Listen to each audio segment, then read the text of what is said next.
Perfect. Now I have your number. Thanks. Hey, I'm Robbie Kramer. You're listening to the Leverage Podcast, where we discuss using your social skills to hack dating, travel, finding your dream job, and becoming a complete man.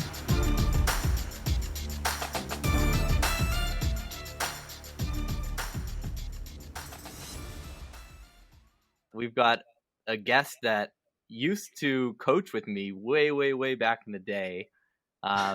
He was, he used to go by Captain Jack and also Christian, which is his real name. We always kind of called him Captain Jack because he reminded us of, the Pirate of the Caribbean, guy. He was always very smooth with the ladies, and but more than that, you were one of the first guys who kind of showed me a layer beyond. Like, at the time when we met, there was a lot of like pickup stuff going on. There's a lot of guys running around doing tactics and techniques, and you took a way different approach to that typical sort of thing. This was back in like 2006. You were way more tapped into sort of like energy, the way that people relate to each other, the way to really be in connection with someone. I remember doing a ton of really cool exercises in some of the events that you would put together and run. And it went way deeper than just like, how to run around and spit game at people.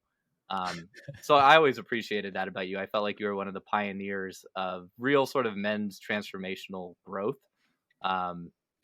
So I'm excited to have Hristiyan on the show. Welcome to the podcast, man. Yeah, thanks for having me. You're from Bulgaria, right? Yeah. Which I went to for the first time a few months ago. I had no idea that one of the best golf resorts in all of the world is in Bulgaria. Oh, yeah, really? Yeah, it's called Thracian Cliffs, and it's on the Black Sea. And so we drove, me and my wife drove down from Ukraine before the war down to Turkey. And we, on the way back, we drove up through Bulgaria. So, I had never been there before. It was amazing, beautiful. And so when did you I had no idea. Yeah, apparently it's a very, well-kept secret. But amazing golf to be had there. And also I heard amazing snowboarding. Just outside of Sofia. Good.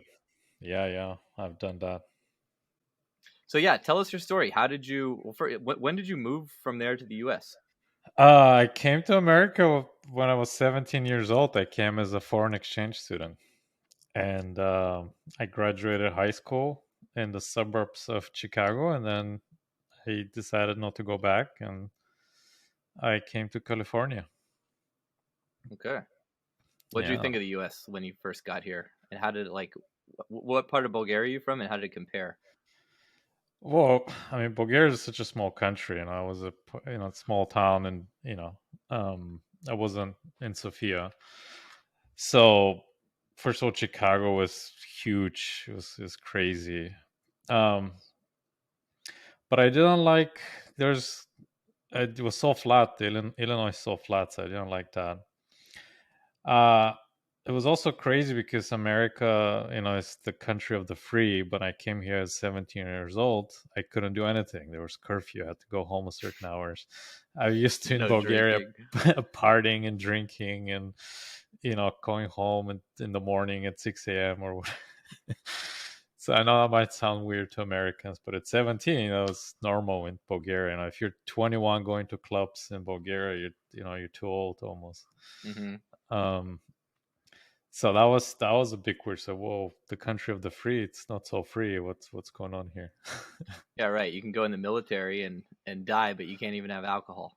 So that always made me shake my head. But that had to be really weird coming from there, being like, because I remember I don't even think I got drunk until I turned 18 or 17, and I was throwing up everywhere and just like. But I'm sure by that point, when you're 17, you're very experienced going to nightclubs.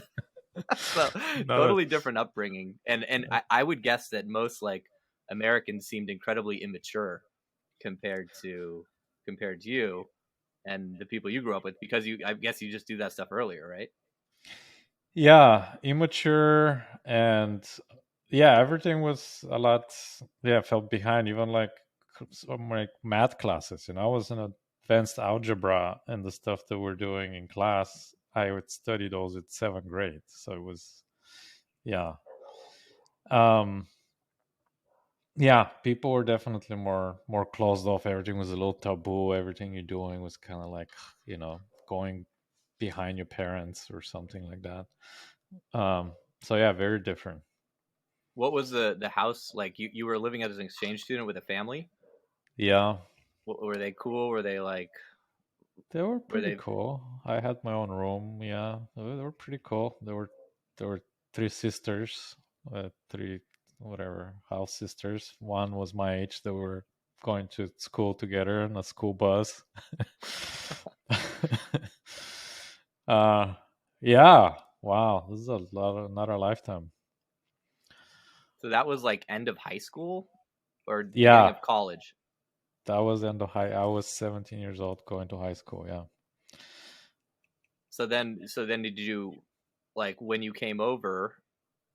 Like, did you come over to study, or was it like, To how'd you end up California? staying? Yeah. I just stayed. Okay. I had one friend that was in California in the Silicon Valley, and actually I had a girlfriend um, in high school that I met. That she and her whole family was also moving to the Silicon Valley. So her and I moved moved in together. We rented a room. We lived together for a while.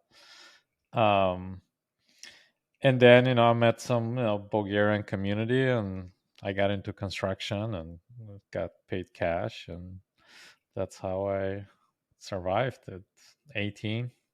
Nice. So Yeah. you were like totally illegal. Like you overstayed Well, your visa and yeah, and that's the proper term is overstayed. Illegal overstayed. is when you stay the country illegally. Right. Um, when you enter the country illegally, it's considered illegal. But if you overstay your visa, your status is overstayed. Yeah. Yeah, it was crazy because I didn't have travel license or social security or anything. I couldn't have a bank account. Like, yeah, so it was a wild ride. Sounds like it. I mean, I was like illegal in Ukraine for a second, but I wasn't too worried about it because you can just bribe your way through a lot of that stuff. Um, you overstay, you just pay the border guards. It's no big deal. But I would Yeah, imagine that'd be a little bit more stressful in the U.S. for sure.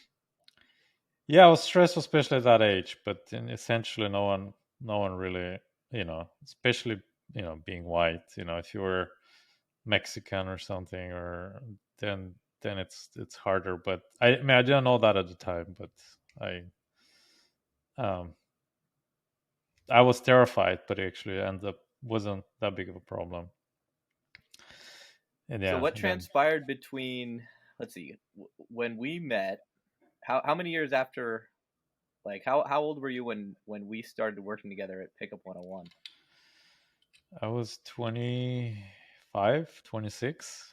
Okay, so what happened between like 18 and 25 when because the way that we met was I was like an assistant coach at a company up in San Francisco called Pickup 101, which was actually, as far as like companies that were teaching seduction and dating, it was like the most authentic and sort of like non-weird company out there. And that's why I resonated with their message, because a lot of the other stuff in the men's dating space was just totally tactical and weird and incongruent. But when I found Pickup 101, I was like, oh, they're just, they're teaching cool stuff like, how to be more confident, how to be a little bit more funny and flirty and improve your flirting skills. So that's kind of why I was interested. And then I became an assistant coach for them, and then later a head coach, and you were also a coach, and we kind of met when we were both coaching. Like all of a sudden that company blew up, and there was like a shitload of coaches. Like there was like 100 coaches from like all these different cities, and they were flying us around. I did a workshop in Sydney, Australia, and we were doing them in Western Europe, all over the U.S. So I Yeah, I had was my like, job working in private equity as like just out of college, 23 years old, hated my job working in private equity, but on the weekends I'd fly up to San Francisco or LA and coach these dating workshops. And for me it was awesome just because I felt like I was learning, learning game, learning how to improve my confidence and my skills, because I was always just kind of like a nerdy golf guy, who, I did okay, but I never, for me, like the whole idea that you could improve your confidence and actually put some intentionality into your dating life was very novel until I kind of found the dating community. I just thought Yeah. it was something you were just either naturally good at, or I thought it was all based on looks, basically. I didn't know that there were things you could do to actually change how you change your personality. Yeah, I guess I was an idiot for not realizing that, but that was Not at that age. Not at that age. yeah, like Yeah. as like a 23-year-old guy, you're not really thinking about that. I was just kind of whatever. But then I found this sort of training, and I was very attracted to it, and I was very attracted to the people that were involved, because it was a lot of really cool guys that were up to improving themselves, where I felt like a lot of my friends were just kind of going through the motions, drinking, playing golf, hanging out, having a girlfriend they weren't that excited about, but just kind of doing the daily grind.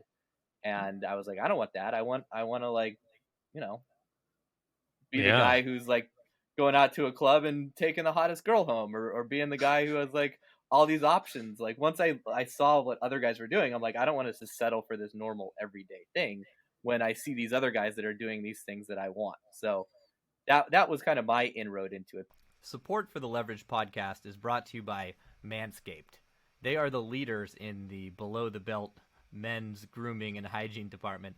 Let me tell you, before I had Manscaped, I was spending way too much time shaving my boys, dealing with that whole area. It was really kind of an annoying thing that I dreaded every couple weeks, because, you got to keep it clean.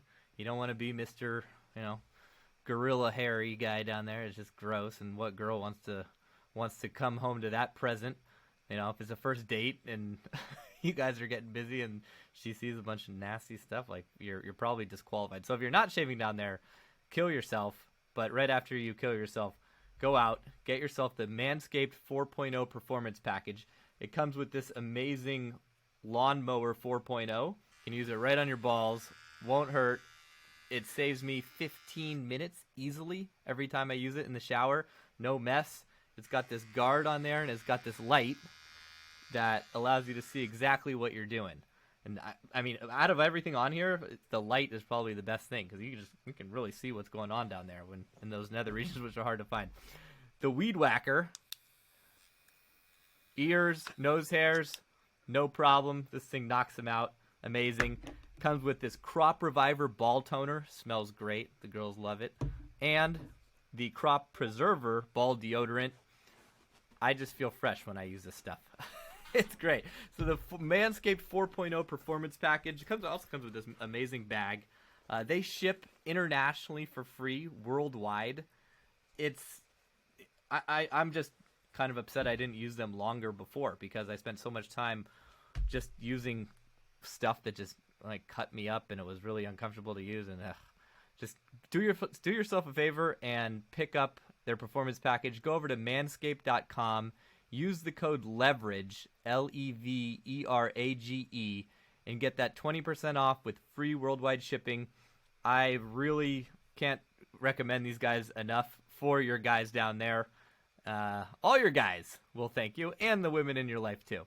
So go over to manscaped.com, enter the code LEVERAGE, get that 20% off, free worldwide shipping. I don't care where you are, you need this in your life. But like, what got you into the whole sort of, I guess, community, or the the whatever? Because it sounds like at 17, I mean, I my guess is you were more advanced, maybe more of a natural, you could say. But yeah, tell me.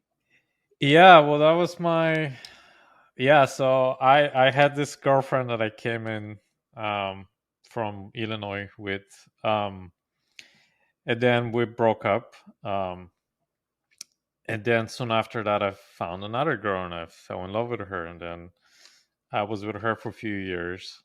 So at this point, I'm just like a serious monogamous. I don't consider myself as anything special when it comes to women. And after she broke up with me, I was like, okay, I started reading more literature. I started like finding things. And I was living in San Francisco, and I ran into, I think I ran this magazine, the SF magazine or whatever it was called, and there was a big article there. And then I went and read the book, and then I was like, okay, this sounds super weird. I have to check it out. So I went to an intro with Sean. So that was pretty crazy. So I just like, okay, let me see this. This sounds too this sounds fishy. What is this? But I was just curious, so I signed up for the workshop. And halfway through the workshop, few people came up to me and they were like, "Why are you taking this workshop?" And I was like, "What do you mean?" I was like, "You should be teaching this workshop." I'm like, what are you talking about? I had no idea what they're talking about. And yeah, they were just like, then when we go out in the evenings, they were just like almost experimenting with me. Go try this or do this, and that's where even Captain Jack came out. Okay. Like they were like, dress up, when we go out, and I think I dressed up and put eyeliner or something, and then the whole evening, um, I was Captain Jack Sparrow. I was even like talking, introducing myself like that. And then on Sunday, I think when there was when the women came to do the exercises with, they were just kind of coming up with the craziest exercise, like try this or try that, and like no one ever gets away with this. And see, they were like betting money on what I can get away with, and I was like almost like their prop, and I was like, what is happening here? So apparently, I had these skills that I didn't know that I have.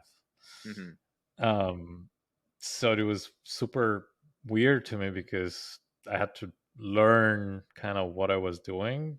That I guess I was doing something that was working, but I had no idea what I was doing. Um, so it was a weird process to learn about myself. And then they convinced me, they're like, you need to come back, you need to teach, you need to come back, you need to talk. And I finally did. I came back, and something super weird happened when I started speaking.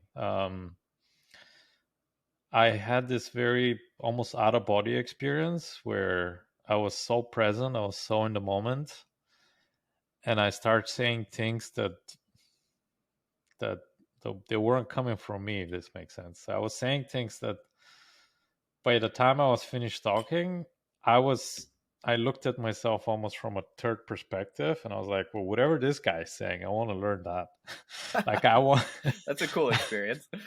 It was a really cool experience because I was like, um, whatever that is, I I want more of that because I was like channeling.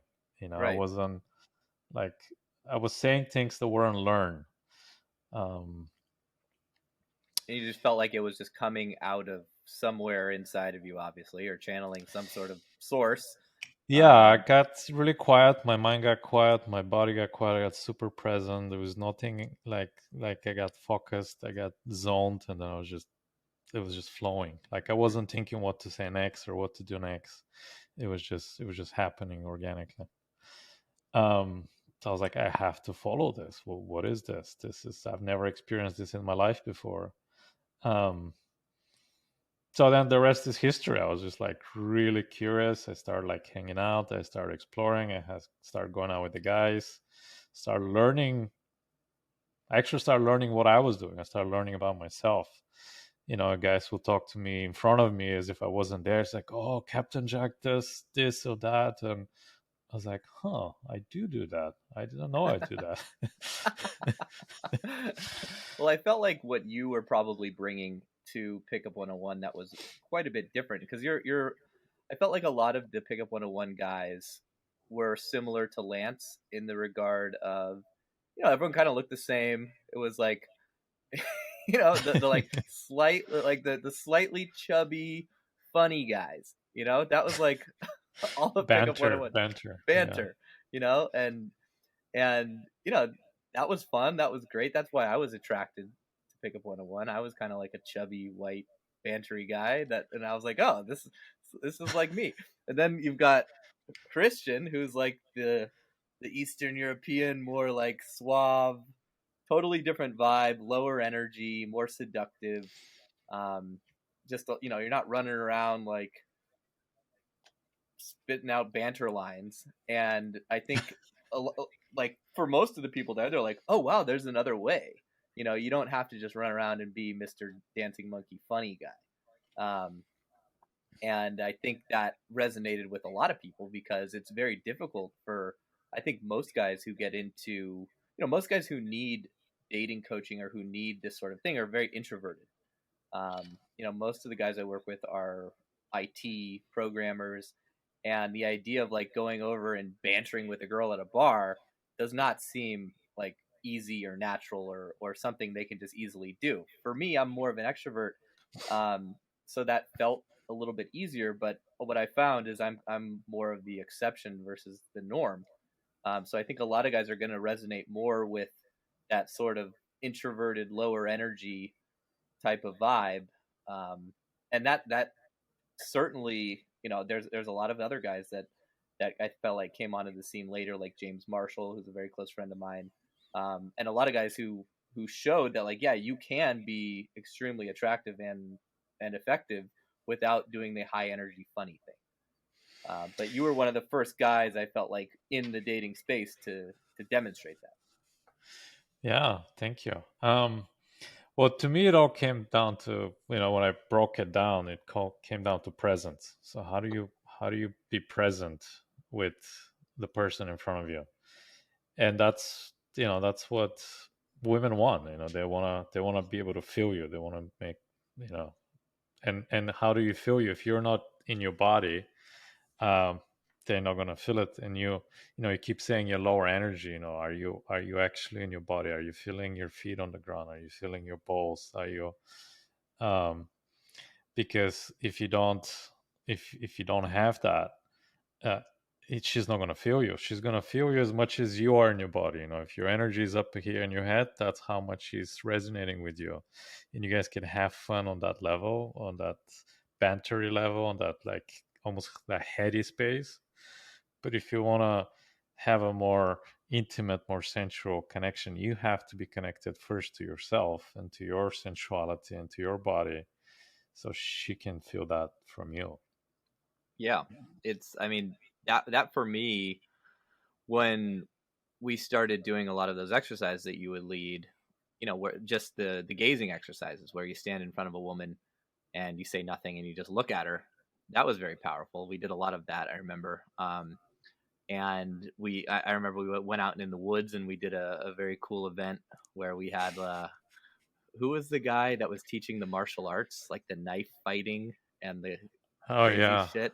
Like we hiked to the top of a mountain that wasn't on a trail. Like we just like went through the bushes, and we just did these things that I feel like you would kind of do maybe if like you grew up in like a tribe living in like Australia, like an Aboriginal tribe or something, like this sort of like a rite of passage thing. Just getting into your body, being in nature, like just getting out of the usual sort of heady stuff that we do in our usual sort of day to day. But yeah, that all like that, I noticed a huge difference in myself after engaging in those sorts of exercises and activities, and all the guys, really that went through it, I felt like had a big shift.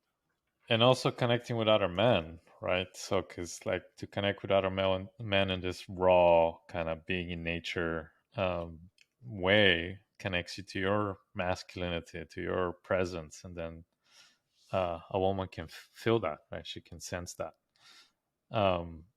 So it's counterintuitive, but if you want to be better with women, have better relationship with men, and that will definitely impact your relationship with women as well, because they'll be able to trust you more, right? They'll make you feel, oh, other man has his back, so he's a solid man, right? Right. We recently did a survey within the Leverage Group, which is our inner circle membership for guys who are looking to, really up-level this area of their life and become the best man that they could possibly be. And we asked the guys what is an area or topic that you feel like you want us to cover more? And the results of the survey came back with a huge, overwhelming emphasis that they wanted to hear more about social circle dating. You know, there's four ways to basically meet women. You've got online dating, you've got day game, which is meeting women, you know, in a non-social environment. Doesn't actually matter if it's day or night. Then you have night game, which is basically a high energy environment where it's normal to meet people, like a bar or a club or a festival. You're not going to be, you know, surprised if someone approaches you at a bar, but you would be surprised if someone approaches you at a, yeah, like a laundromat or something like that. So that's day game, night game. And the fourth place where you can meet and approach women is not approaching them at all. It's through your social circle, through your friends, your family, work, whatever else is going on in your social life, in your normal life. And that is usually when you hear about couples that are successful, usually they met through social circle. Obviously now with online dating becoming more and more prevalent, a lot of people are meeting that way too. And I'm a huge fan of day game. And I also love going out to bars and clubs and doing that too. Like I tried to get all of these four quote unquote dating funnels working for me. And I've had success with day game, night game, online game. But when I made that transition to social circle, this was probably around 2014, 2015 for the people who've been following this podcast since its inception. The reason I did it was I found myself in a position where I really just wanted to be more of a man whore. It's embarrassing to say a little bit, but I wanted, I saw guys like Dan Blazarian, I saw these Hugh Hefner type, and I'm like, I want that. Why should I not go for that if that's something I want? And I'm really glad I did, because I had an amazing experience, and I can't recommend it highly enough. Like, if you want that and you're willing to put in the work to do it, like I was, it's like the coolest thing ever. You get all the validation you could possibly ever need, and then after you do it, usually you don't really feel the need to do it anymore. And after I had this crazy single experience as a bachelor and like checked everything off the sexual bucket list, I met my now wife, and I was very happy to kind of move into that different stage of life. But what allowed me to make that transition was really understanding social circle dynamics and how to build a social circle game. I call it social funnel instead of social circle, because what you're doing is you're building a dating funnel, right? Like a sales funnel or a marketing funnel using your social circle. So there's a lot I want to teach about it. The guys in the leverage group are asking for it. So what I decided to do was take everything that I know about it, which starts with the female psychology of insanely hot women. Like, if you want to date 9s and 10s, you have to understand their psychology is quite a bit different than other women out there, because they're treated differently. They go through life differently. And if you don't understand their psychology, you're not going to understand how to date them, how to be with them. And they'll quickly understand when they meet you, like, oh, this guy doesn't date a girl like me. And so that's the first step, is understanding their psychology. Then you have to understand how you can build your social circle. You have to look at your current social circle and see how that stacks up. You got to find the right wingmen to do this with, because if you do it by your own, like, you can't really do it by yourself. It's a social circle. It's not just you. It's not like building a harem. You can do that too, but that's something slightly different. You can, if you want a harem where all the women know about each other and they even hang out with each other, this is how you go about doing that. This is the start of that. So basically, like, everything you can think of as far as advanced game stuff is always accomplished with social circle. If you look at the guys who are crushing, they're all doing the same sort of stuff. If you want to graduate to that highest level of game, you have to stop hunting and you got to start farming, as I say. So, like I said, I'm teaching this stuff to the guys in the leverage program. And as a trial, and just to kind of see how this is going, I'm opening it up to people that have been following the podcast. Other guys who are in the leverage group can bring a friend as well. And we're going to do a 2-day live event on Zoom. And this is not your traditional seminar where you show up and we pitch you something. There's actually no sales pitch. This isn't some sort of sales ploy. This is just me delivering content straight to my mastermind group, to my inner circle guys, and giving other guys a chance to go through it, see what it's like. And hey, if you like it and you want to be a part of the mastermind after, that's totally up to you. But that is not what this is about. Like I said, this is not like some sort of sales pitch. There's not going to be even a pitch in the end. There would be none of that. But in order to come, we do have to screen to make sure the right people are showing up, which is going to require you to jump on a quick 15-minute call with Carrie. He's my guy in charge of making sure he mans the door. He's my bouncer, I guess you could say. So if you want to check out that live event, it's coming up in the next couple weeks. I think it's going to be November 14th and 15th. And go over to innerconfidence.com/event. That's innerconfidence.com/event. And you'll see the registration page. You book a 15-minute call with Carrie. He makes sure it's a good fit for you, so that way you guys aren't wasting your time. If it's not a good fit, he'll give you the links to the Zoom, and then I'll see you guys in the training. It's going to be jam-packed, about 3 hours a day, and a bonus session after the first day on a very special secret funnel, not mentioned in those 4. It's part of one of them, but I'm going to teach you guys how you can use that other sort of dating funnel hack to fill your social circle even better. Some of the things that my inner circle guys have been using and crushing with. So, if you're struggling with online dating, if you're, maybe approaching a little bit, but most guys listening and are usually too scared to do it, or they're not taking the amount of action that they should be taking.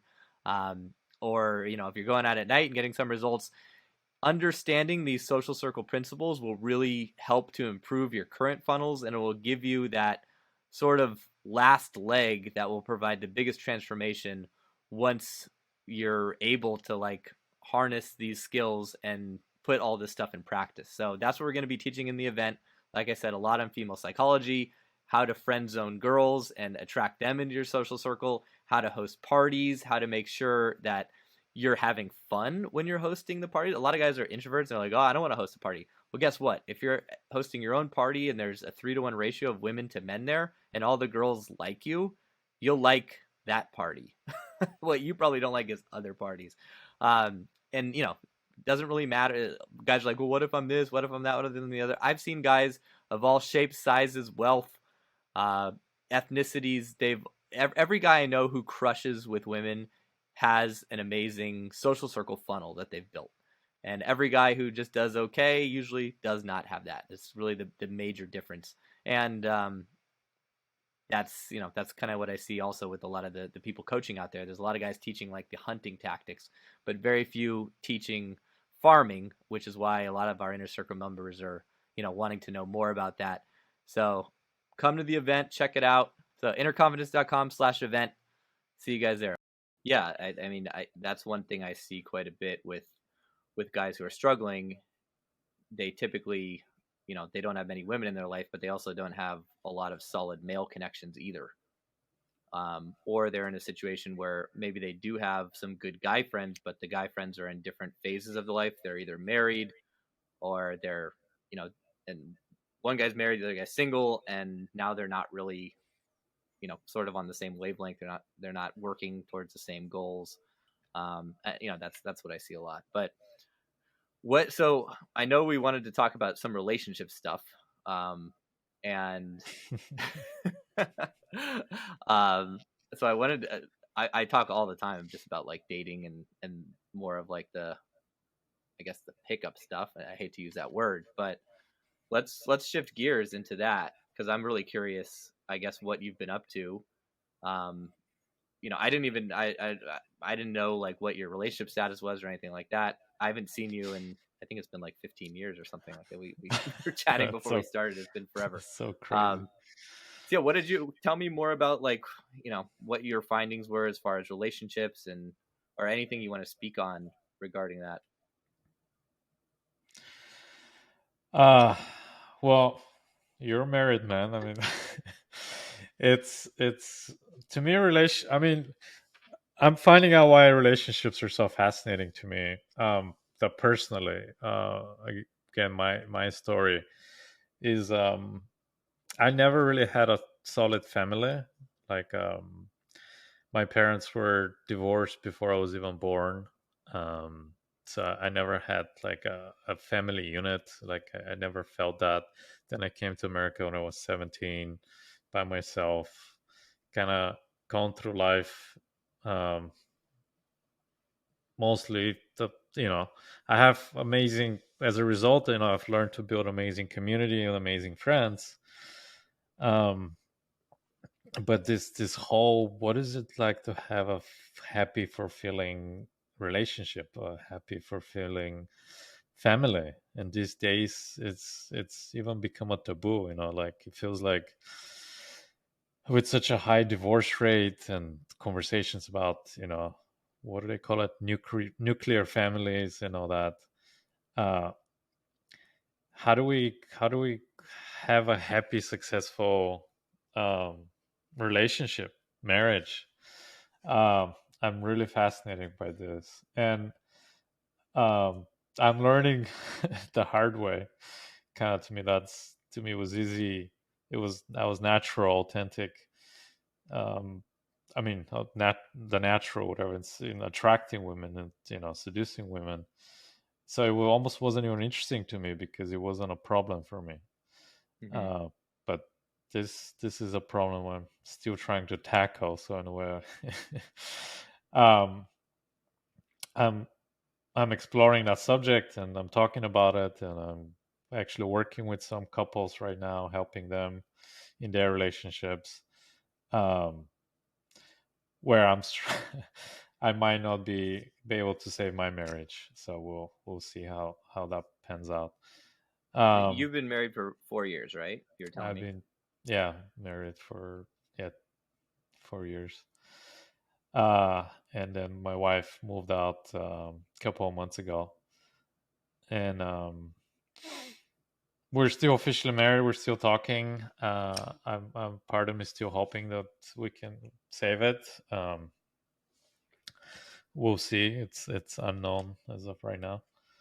Um, but the conversation about how to have a successful relationship is, I'm very, very dear to my heart. And I have uh, a lot I can say on the subject. Well, I'm excited to have this conversation because I come from the opposite sort of upbringing. I feel like extremely lucky in that regard, like incredibly lucky, because my parents have been together for 43 years. Um, Oh wow. my aunts and uncles, I've got two on both sides. Both of my parents are one of three kids. No divorces for any of them. Um, Wow. and we're all like families of two, three, or four. So I've got like about 10 cousins on each side. Never a divorce. Both my sets of grandparents were happily married for their whole life before they died. And like divorce has never happened within my family or even like within aunts and uncles and cousins. So it's like that's got to be incredibly, incredibly rare. Like if we did the math on that, I mean, who knows what the odds of that are. Um, and I grew up in a very loving family, very, very supportive. Um, so which is like totally the opposite of what you're saying. So, for me, like I always felt a lot of pressure just to like find the right woman so I would never get divorced because I didn't want to be like the first one. I didn't want to be the one to fuck it up, you know. uh, um, and but I always had this huge support system of a close family, and I'm very close with my brother and two sisters, um, and that was just kind of always there for me. So it sounds like obviously for someone like you who didn't have that, that the whole world of other things are problems that you'd have to solve on your own. Um, so yeah, any sort of wow. counterbalance I could provide to where you're coming from, I think it would be an interesting conversation. Wow, that's fascinating. Well, have you asked your parents and or grandparents, or like what's their secret? Like what would they say if you ask them, "Hey, 43 years, that's not easy to make." What's how if you were to give me some wisdom on my marriage, what would they say? Well, it was cool because my dad actually interviewed my grandma, his mom, um, maybe like a year before she died, and she was married to my grandfather for I think they got to their 60-something wedding anniversary. And she said the key, he asked her, he said, what was the key to, to your marriage? And she said, respect. She said, sometimes we'd fight, of course, and this would happen and that would happen, but we always respected each other. And she's like, that's all you need. As long as you have that, then, and you keep that in the forefront, like, you treat them with respect and they treat you with respect, it's pretty hard for it to really get like negative or toxic or some of these other labels that you see people throwing around. Yeah. So yeah. Yeah, I mean that's good. There reminds me there's this saying that goes, especially your grandma saying that, but they say men need three things in a relationship: sex, food, and respect, and not always in that order. So yeah, but how do we do respect? I think what happened for it's beautiful the way I'm seeing it, the way I'm looking at it is, I like the word responsibility, like self being responsible for what's coming up for you. I think the way what happened for me is when I got married, like part of me, and I think a lot of people fall into this, but I kind of relaxed, almost like, oh, I've arrived. I got kind of what I've been seeking, Mm-hmm. and then because I didn't even know how much I wanted this, like I'm actually learning now that it's I'm looking at it ending, that how much I wanted it, and exploring that, finding out, it's like, wow, the reason I want this so much because I never had it. I became once I got it, I became extremely defensive. So every little thing hurted 10 times more. And it was such a mind fuck for me personally, because partially the reason I was so good at seduction is because I never took anything personally. They talk about testing or shit testing or whatever.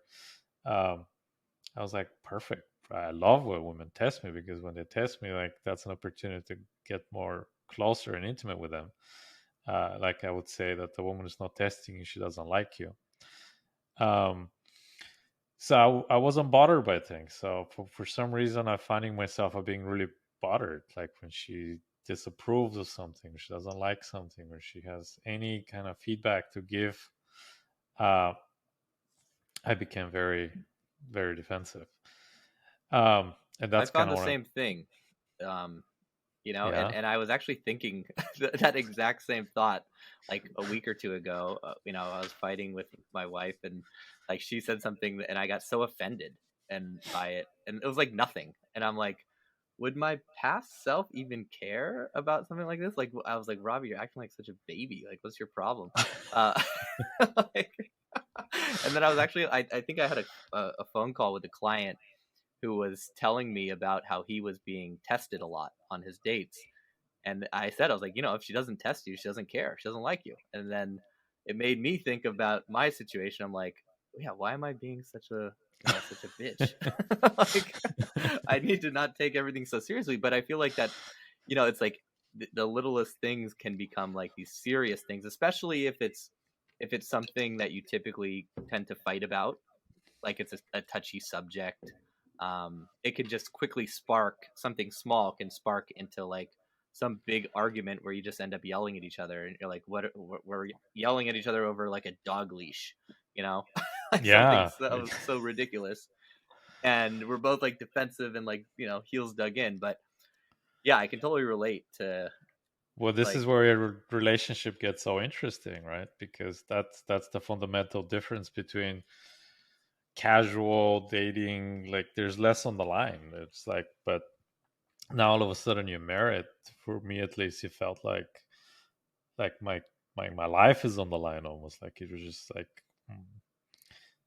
because I wanted it, part of me, like almost unconsciously, I wanted, just kind of like a guy going pick up, like he wants to get the number, so he's so attached to the outcome that he's not relaxed, he's not being himself. He's just, his eyes is on the prize too much, and then that's what shoots you in the foot, right? Mm-hmm. uh so it kind of like, I think that's why the gift of relationships is, because they're like, you get to spend so much time with someone, you're forced to look at yourself in a ways you haven't before. Almost like you get to learn about yourself and grow in ways you haven't before, right? Like you have to really dig deep, and your partner is like your mirror. Right. um, and if you're feeling something, is there something there for you to look at about yourself and to get curious and like, well, what is this? Why, like as you say, why am I being such a baby? uh there is something there to look and to process and to let go and grow out of. And the reason one thing, a friend of mine, actually someone that I know, that I just 2 weeks ago went to her 50th wedding anniversary. She's been married for 50 years. One thing she gives a great advice. She says it's never about you. Whatever someone is complaining or saying something, it's never about you. It's always about their process, their inner world. And the other way around is also true. If you have some complaint about your partner, it's not about them. It's something you need to look at yourself. Um, and then relationships can become like this place of true transformation and healing and growth, if you take that approach to it. Yeah, you're taking like radical responsibility for your own bullshit, really, right? Like, I mean, to say I don't like this about my partner, but then to spin that, be like, actually, that's something what like I don't like about myself, or something that I see in myself I don't like. No, that's pretty hard to do, especially if you have a story about how your partner is annoying because of XYZ. Because if you do have that story, if you're like, my partner's annoying because she talks too much, then you kind of detach from that because you're like, okay, she's a blabbermouth and I'm not. So and then to do what you're suggesting, which is like, oh, actually, you might be, you have to take on being a blabbermouth, or you have to take on, maybe the annoying thing is that maybe not like go a level deeper, which is maybe not that she's a blabbermouth, maybe she's oversharing, or maybe you don't like that it's so easy for her to share and talk, and that's harder for you. Like when I do that process, Yeah. now I'm kind of getting somewhere, right? Like, oh, maybe there's some jealousy there, maybe there so I mean, that's pretty interesting to take that on. Yeah, exactly. And I it's really hard. I mean, it's really hard, especially, and and it's so interesting because then you can call your friend and you complain, like, maybe he's married too, and then he tells that his wife does the same thing, and then you guys get to bond over that and get to feel good about that and get to feel righteous about that, and then you're deeper stuck into this whole in the same place. So that's why I've And then you're more mad when she's doing that behavior, and it ticks you off faster, and then the fights start even yeah. faster. Yeah. So And another thing when I look at marriage particularly is it's a relationship like no any other that you ever gonna take on in your life. Like, because you truly coming with someone to weave your life as one, right? Like you coming together to live life as one. And you don't, even if you have a business partner, like it's almost separate, like it's a business, but with your wife you're like you're living, you close the door in the end of the day and you go in the same bed. It does, she is kind of part of you, right? um and most people don't realize that they don't take like the seriousness of that. I think that's very important. And you can even, I even look at like, even some people say, oh, my most important relationship is with my children. I'm like, but if you're a good parent, a sign of a good parent is when your children become independent of you, right? That's the intention. right. And it's like it's for, if they're still, where toddlers, they might sleep in your bed, but if they're still sleeping in your bed when they're 18, you're doing something really wrong as a parent. Right. No, that's super important because I've also heard that, and you see that a lot. You see parents, you know, doing all sorts of things like staying together for the kids even though they hate each other, or saying, "Oh, I have," like putting the relationship with the kid before the relationship with each other. And I agree. I think that's a huge mistake because for me growing up, it was always my parents were a team. They were Mm. always like they had each other's back. If I did something to piss one off, I was gonna get it from both of them. Um, Wow. I tried to play them off each other sometimes. That never Wow. worked. Uh, so like, and it did feel like that their relationship shows the kids like what that they're the model because kids are just like sponges. You're just Exactly. all right. That's how it is. That's how it should be, right? Um, and I mean, yeah. So like, if you look at all the problems in the world, you could relate all those back to bad parenting, and we sure have a shitload of that. I feel like people should need a license to have children. That would solve a lot of problems. Um, and it's typically the people who are having the most children are probably the ones who shouldn't be. But that's a whole other political conversation I don't want to get into. Uh, Oh, back to your point, which was which essentially like you need to put that relationship first with your partner, and I think that takes care of a lot of the other issues, right? yeah, it really, and again, a lot of people get married without knowing why they're getting married. A lot of people have children without knowing why they're having children. It's just biology knocking. It was like, oh, like I just really want to have a child. But well, why? What are you gonna do with that child? Like, the moment he could Mm-hmm. walk, you just throw him into the system and send him to school and to, uh, like, uh, but yeah, I didn't realize it. Like, I didn't, like, when we got married, like, I put so much energy and attention on like making money and being a provider, which nothing wrong with that. I mean, I'm not. I was motivated and inspired. I made more money than I've ever had after I got married. Um, and it was all kind of inspired by that.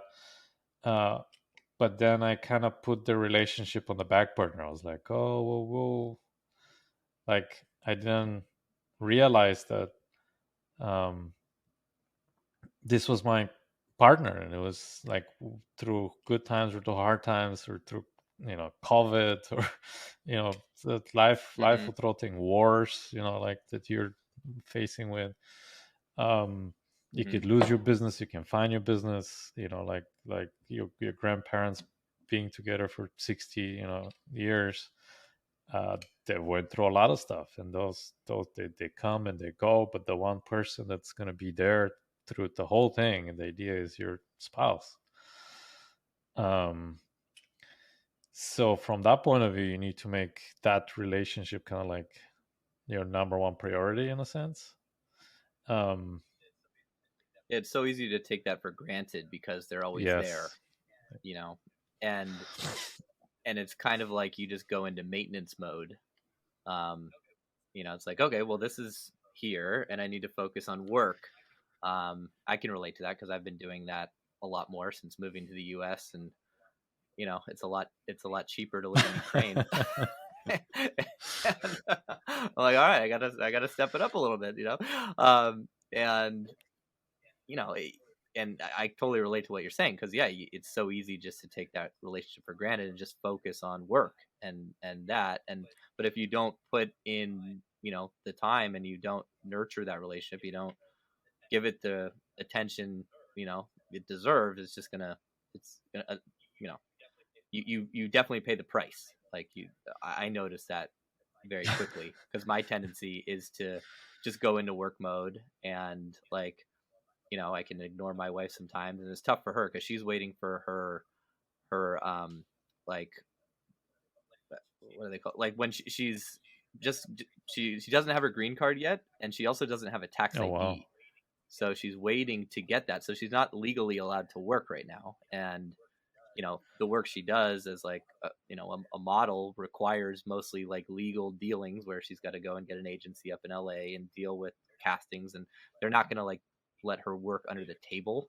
Neither does she really want to, or like go around the system like that. So now she's, it sucks because she doesn't have a whole lot to do because she's just waiting for that. And I'm working all the time. And, it's so easy for me just to get like, I love what I do. So I could work, 10-hour days or longer. But that's not going to be good. How does she respond when you're finally done with your day? Well, I do my best to kind of break up the day. Like we have our 2 dogs, so we walk the dogs in the morning and we go get coffee, and that's like a cool little like time that we have. And then I'm either on calls with clients or doing podcasts or creating content, that sort of thing. But I found that I found ways where she helps a lot. Like she helps a lot in the business. She wears a lot of different hats and helps me out with different things. So we kind of have that, but that can lead to problems too, of course. Like, we were working on like a pop-up today for the website, and like I want to do it one way, she wants to do it another way, and now we're fighting over this, this crap. So it's like, there's that whole conversation, like, should you work together? Should you not work together? But then we walk the dogs in the afternoon. We both love to golf, and we try to play golf a couple times a week and go to the driving range. Like, so we have our activities and our rituals that we do. And I find that as long as I'm consistent with those things, and I'm consistently like present with her when I'm doing those things, I'm not checking my phone, I'm not looking at client stuff when I'm with her, it's a much better experience. I enjoy it, she enjoys it, the dogs enjoy it. I mean, I even notice the dogs, like when I'm not present with them, they turn into shitheads. So going back to the whole present thing. Yeah. Yeah. It's all about that. It's just showing up for life, and life only happens in this moment, right? And relating also, like you can only relate with someone in this moment, not in the future, not in the past. Yeah, it's so many things, that they're so tricky, and then so many things that we live in this society where no one talks to us about it, no one teaches us about this. We also have this romantic notion of relationships, kind of like, that it should be natural, it should be organic, it should be instinctual, it should be this and that. And people don't realize that if you want to have a healthy relationship, you have to work on it, right? Like you have to consistently work on it, like put in your and that could be that that you have dates once or twice a week, or that you go walk the dogs every day, and you have your little rituals where you just with each other. For whatever, for each couple could be different, but you have to put in that time, and you have to really be present with your partner. You have to really consider them. You have to respect them. Listening. You have to date them. Yeah. That's. I'm on an email list from the Gottman Institute. I'm not sure if you're familiar with them. John Gottman and his wife. They're very good resource on just relationships, and they talk a lot about like you have to date your spouse. And I find it funny that every Disney movie basically ends at now they live happily ever after. The prince gets the princess, and that's it.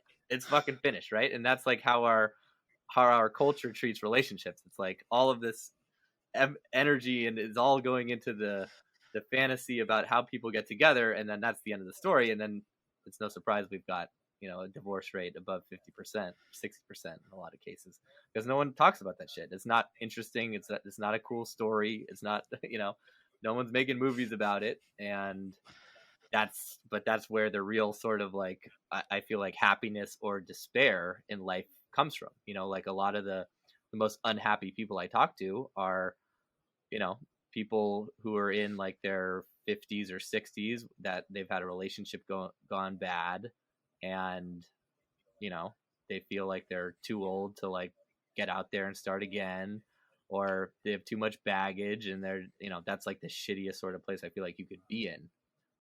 Hope you guys enjoyed this episode. We'll see you back here next week for part 2, where we talk about marriage. Thanks for listening. If you want more, go to innerconfidence.com, and don't forget to subscribe to this podcast for the latest episodes.